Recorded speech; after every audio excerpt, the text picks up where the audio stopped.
নমস্কার, সবাই ভালো আছেন তো? আজ আমি সবার উদ্দেশ্যে, বিশেষ করে কিশোর কিশোরীদের উদ্দেশ্যে একটা কথা আমি বলতে চাই।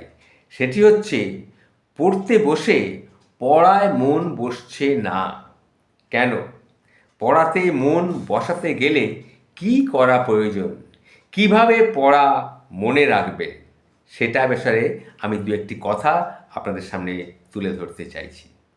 ধরুন, বা কিশোর কিশোরীদের বলছি, তোমরা হয়তো পড়তে বসেছো পড়ার টেবিলে, বই খুললেই মনে হয় কিছুই মনে থাকছে না। তাহলে নিশ্চয়ই খুব দুশ্চিন্তায় পড়ে যাও।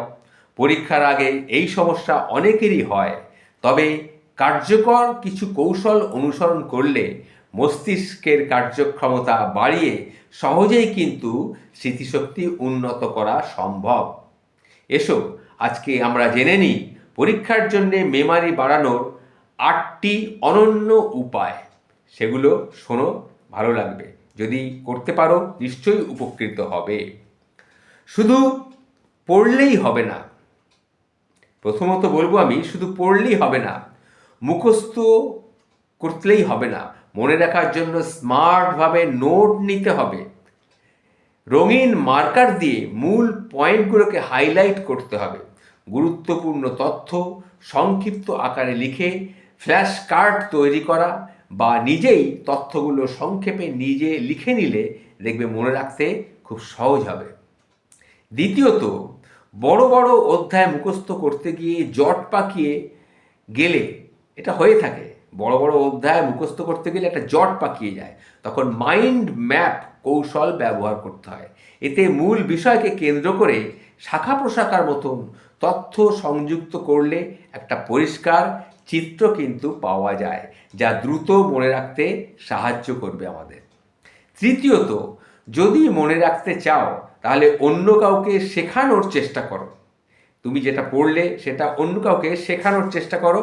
দেখবে পড়া শেষ করে বন্ধু বা পরিবারের কাউকে যদি বুঝিয়ে বলো ব্যাপারটা, দেখবে এটি মস্তিষ্ককে একটা তথ্য প্রসেস ও সংরক্ষণে সহায়তা করে। কোনো কঠিন তথ্য সহজে মনে রাখতে পছন্দ হচ্ছে না, বা কোনো কঠিন তথ্য মনে রাখতে পারছো না, তখন ছন্দ, গল্প বা সংক্ষিপ্ত রূপ তৈরি করতে পারো। যেমন ইংরাজি শব্দ মনে রাখার জন্য তার সাথে মিলিয়ে বাংলা কোনো মজার শব্দ তৈরি করতে পারো।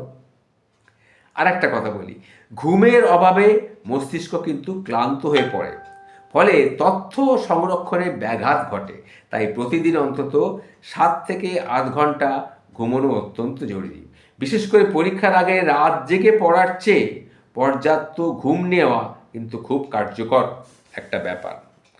আর একটা কথা বলি, একটানা দীর্ঘক্ষণ পড়ার চেয়ে মাঝে মাঝে বিরতি নিয়ে পড়লে মস্তিষ্ক কিন্তু ভালোভাবে তথ্য ধরে রাখতে সাহায্য করতে পারে।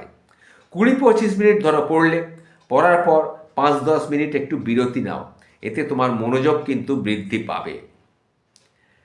আর একটা কথা বলি, স্মৃতিশক্তি বাড়াতে খাবারের দিকেও কিন্তু নজর দেওয়া জরুরি।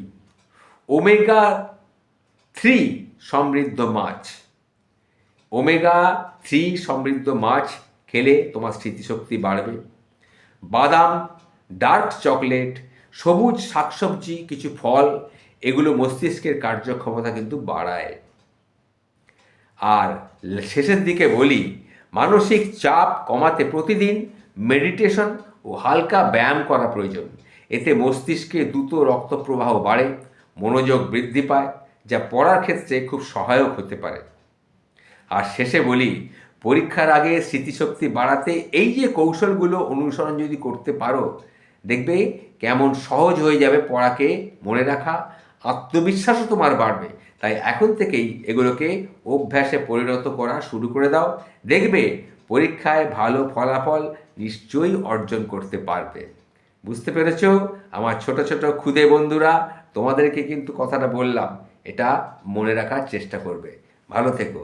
আমি যেটা বললাম এটা মেনে চলো, উপকৃত নিশ্চয়ই হবে।